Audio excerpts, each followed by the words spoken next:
El movimiento de especies, ya sea de forma natural o motivada por la especie humana, ha sido una constante a lo largo de la historia. Así y todo, en las últimas décadas la comunidad científica y los gobiernos han aumentado su atención al respecto. Las especies exóticas invasoras son aquellas que se introducen o establecen en un ecosistema o hábitat, natural o seminatural, y que son un agente de cambio y amenaza para la diversidad biológica nativa, ya sea por su comportamiento invasor o por el riesgo de contaminación genética. Las especies exóticas invasoras son la segunda causa de pérdida de biodiversidad en el mundo tras la modificación del hábitat, y su llegada puede deberse tanto a introducciones intencionadas como accidentales por parte del ser humano. En el caso de Vespa velutina, también llamada avispa asiática o avispa negra, su entrada en Europa fue accidental debido a la importación de avispas reinas en estado hibernante en una carga de productos hortícolas procedentes de China que desembarcó en el puerto de Burdeos. Vespa velutina hace parte de un grupo de avispas nativas del sur de Asia. En especial esta avispa es del sureste, en donde cohabita con muchas especies de véspidos. Viajó por vía marítima en un container probablemente y llegó al norte de Francia un poco antes de 2004. En 2004 se reportaron los primeros avistamientos de Vespa velutina en Francia y a partir de allí comenzó a expandirse, a crecer la población y a expandirse en el territorio francés. Hacia 2012 se encontraron aquí en Galicia los primeros 2 nidos, uno en el norte en Burela y otro en el sur cerca de Bayona. En 2012 entonces fueron esos 2 primeros avistamientos. A partir de allí tanto creció el número de individuos como se ha expandido en todo el territorio gallego.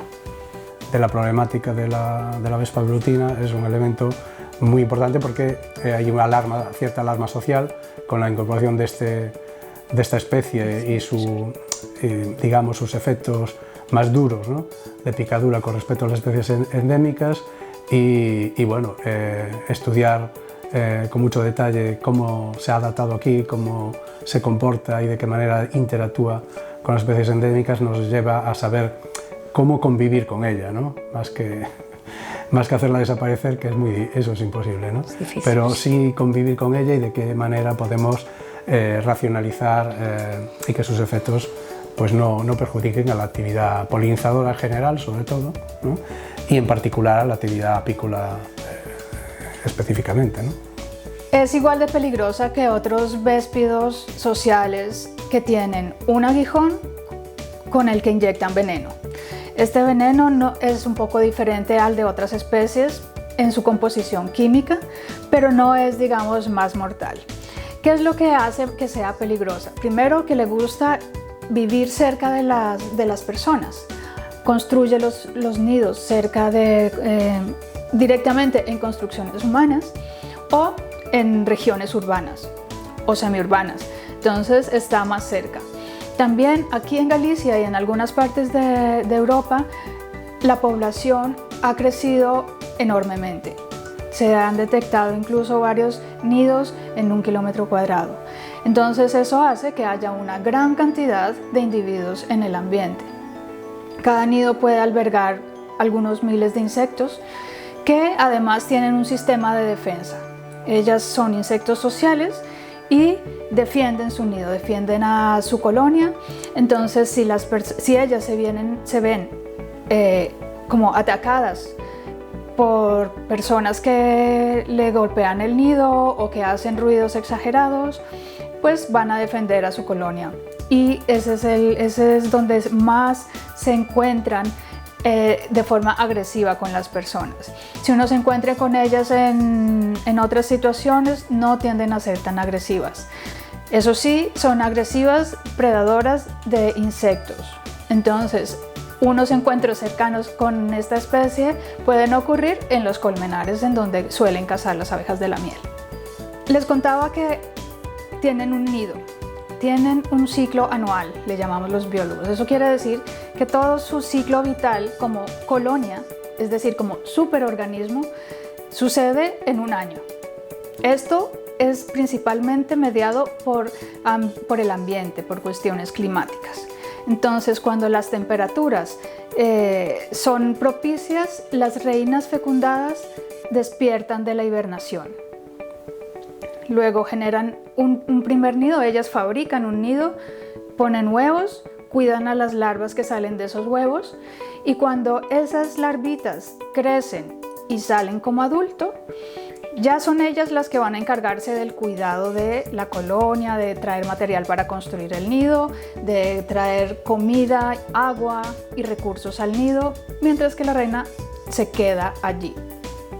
Ese nido o esa colonia crecen a lo largo del verano, y al final del verano se produce la emergencia de los reproductivos tanto hembras como machos. Una de las características biológicas de esta especie es que una sola colonia puede producir alrededor de 300 machos y más de 100 hembras fundadoras, reinas fundadoras. Es decir, reproductivos que van a dar la siguiente generación del próximo año. Entonces es lo que vemos y lo que vimos de hecho en Galicia los primeros años, es un crecimiento exponencial de la población, porque de un solo nido pueden salir varias decenas de nidos. Entonces es parte de sus características biológicas que la hacen una exitosa especie y muy invasora. Otra de las características biológicas que la hace muy eficaz es que es generalista y aprovecha los recursos que tiene a su disposición. Come una cantidad de recursos diferentes, incluyendo carbohidratos que obtiene de las flores, de la fruta, o proteínas que obtiene de otros insectos, cazando otros insectos o de carroña, y se comporta, a diferencia de las abejas, se comporta muy oportunistamente. Las abejas tienden a ser más especializadas en su biología y en sus interacciones. Estos animales son capaces de aprovechar una gran cantidad de recursos de forma muy eficiente. Este animal, las colonias crecen a lo largo de la primavera y el verano, y crecen gracias a que son capaces de recoger muchos recursos en el ambiente. Las abejas de la miel son un recurso permanente, estático en el espacio. Además tienen una diferencia y no tienen un ciclo anual marcado como tienen las avispas, tanto la avispa asiática como las avispas nativas, que es anual, sino que las abejas, las colonias sobreviven al invierno y duran muchos años. Entonces las abejas de la miel además recogen miel, recogen néctar que convierten en miel. Y son un recurso presente a lo largo de la temporada. Entonces los avispones, y en particular el avispón asiático Vespa velutina, parece que tiene una preferencia para cazar este tipo de estos insectos, las abejas de la miel. Ella obtiene principalmente proteína, pero también puede sacar un poco de miel de las colmenas cuando ya las colmenas están debilitadas y no son capaces de defenderse. ¿Por qué se debilitan las colmenas? Bueno, porque es una permanente presencia de este cazador al frente de la colmena, cazando todo el tiempo, 1, 2, 3, durante todo el día a lo largo de toda la temporada, más o menos desde junio, julio, hasta que las lluvias y las bajas temperaturas acaban con las colonias del avispón asiático. Esto debilita mucho las colonias, y es por lo cual mueren principalmente en el invierno. Este debilitamiento que sufren, tanto causado por el estrés como por la falta de individuos, hace que haya una mortalidad mucho más alta de las colmenas, de las colonias de abejas de la miel en el invierno. Las abejas de la miel son importantes polinizadores. Sin embargo, otros insectos son polinizadores muy importantes, tanto de cultivos como de plantas silvestres. Al igual que este animal aprovecha un recurso definido en el espacio y en el tiempo que está permanentemente allí, las plantas con sus flores atraen insectos para que sean polinizadas. Y Vespa velutina es muy lista y aprovecha que hay una gran congregación de insectos atraídos por las flores y va a cazar a las flores. El problema de esto es que al cazar insectos, primero extrae individuos cambiando los números de la cantidad de insectos que pueden ir a esas flores. Y segundo, los insectos tampoco son muy tontos. Si sobreviven a un ataque, pueden detectar que este es un sitio peligroso y cambian su comportamiento. Los polinizadores también generan como un paisaje de peligro. Y se pueden, en especies que son coloniales, es decir, que viven en sociedades, pueden transmitir esa información de diferentes formas a sus hermanas. Entonces, les avisan que hay un recurso allí, pero que es peligroso, más peligroso o menos peligroso. Que es muy peligroso si Vespa velutina está, entonces cambian su comportamiento de visitas florales.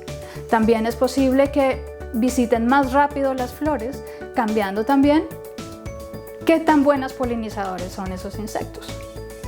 A consecuencia de esto, hemos observado ya que la polinización de las plantas, de algunas plantas nativas, se ve afectada, de manera que se reduce la polinización de las plantas en donde Vespa velutina está cazando insectos.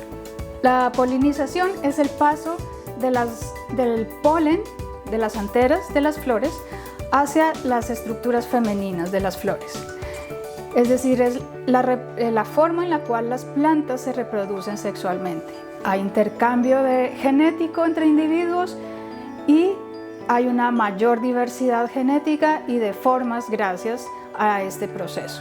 Una buena parte de la polinización la realizan unos vectores, les llamamos, que son en Europa principalmente insectos.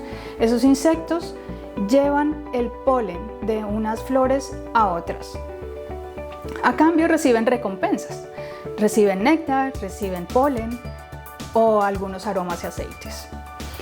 Entonces, ese proceso en el cual los insectos visitan las flores y generan ese intercambio de polen entre las flores es vital para la reproducción de las plantas, para la diversidad, para la biodiversidad, para la evolución de la naturaleza de las especies como las vemos en la naturaleza y para nosotras las personas también. Gracias a la polinización, muchas plantas producen frutos y semillas. Hay plantas que necesitan polinizadores para producir frutos y semillas. Otras no son totalmente dependientes, pero producen una mayor cantidad de frutos y semillas.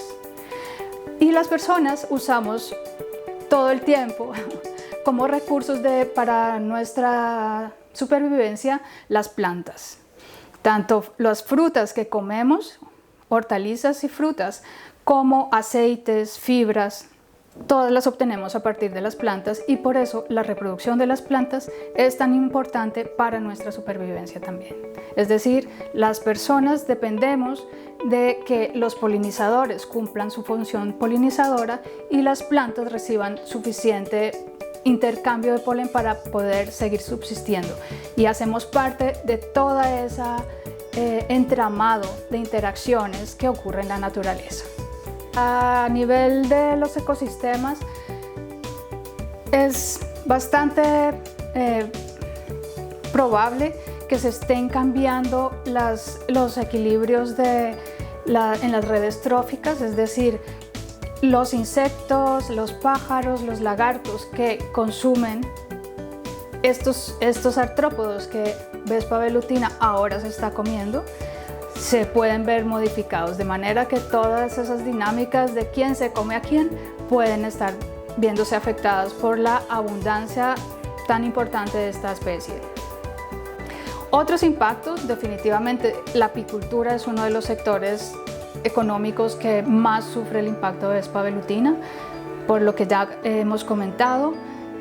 Se come incesantemente a las abejas de la miel al frente de la colmena, causando reducciones en la producción de miel y causando una alta mortalidad en las colonias de abejas de la miel. También los apicultores, pues para reducir tantos impactos negativos, deben invertir grandes cantidades de tiempo, trabajo y dinero para que sus abejas puedan de alguna forma sobrevivir y traer néctar y producir miel. El sector frutícola también se ve probablemente afectado. Faltan más estudios que nos revelen de qué manera se está afectando, pero uno de los efectos directos es que estos animales dañan las frutas. En el verano las vemos como están rompiendo las frutas, muchas frutas diferentes, y los fruticultores, por ejemplo aquí en las viñas, vemos como tienen que tener cuidado para que cuando van a recoger la uva, para que no las dañen. Las personas encargadas de cortar los árboles también deben tener de cortar árboles, y también los campesinos que van a cortar la vegetación deben tener cuidado de no golpear los nidos de Vespa velutina, porque pueden sufrir un ataque de toda la colonia o de una buena parte de la colonia, y este es uno de los efectos más importantes sobre la salud de las personas, al menos aquí en Europa. La cantidad de personas que sufren picaduras por himenópteros ha aumentado debido a que hay una mayor población de himenópteros. Algunos de esos picaduras no son graves y las personas las llevan como una picadura de abeja o de avispa del país.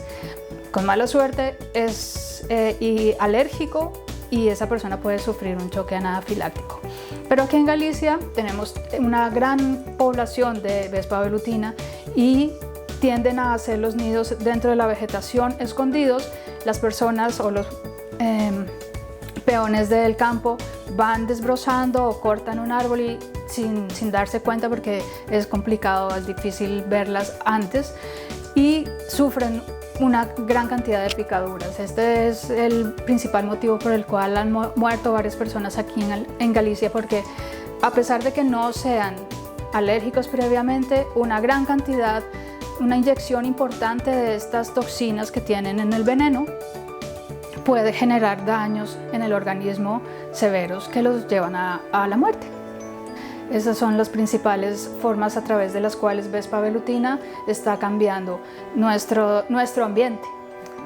A través de la depredación de insectos, también la competencia por recursos, porque, por ejemplo, ese néctar que toman en la primavera o esos cadáveres que comen en el verano, o esas fibras que usan para hacer sus nidos, ya no están disponibles para otras especies que las necesitan. Entonces, fenómenos de predación, de competencia, y también esos efectos sobre la salud y sobre sectores económicos importantes, como en Galicia es la apicultura, que es un sector tradicional, digamos que además de representar una entrada para las familias o para algunos profesionales, es una actividad tradicional y cultural que deberíamos preservar también. La población aquí ha aumentado de forma importante, pero creo que hay otras zonas, por ejemplo en el País Vasco, en Cantabria, en Asturias, en donde también ha tenido unos aumentos bastante importantes. Se relaciona principalmente con el clima y con la oferta de recursos. Aquí tenemos por ejemplo en la costa, un invierno más bien suave y un verano no tan cálido.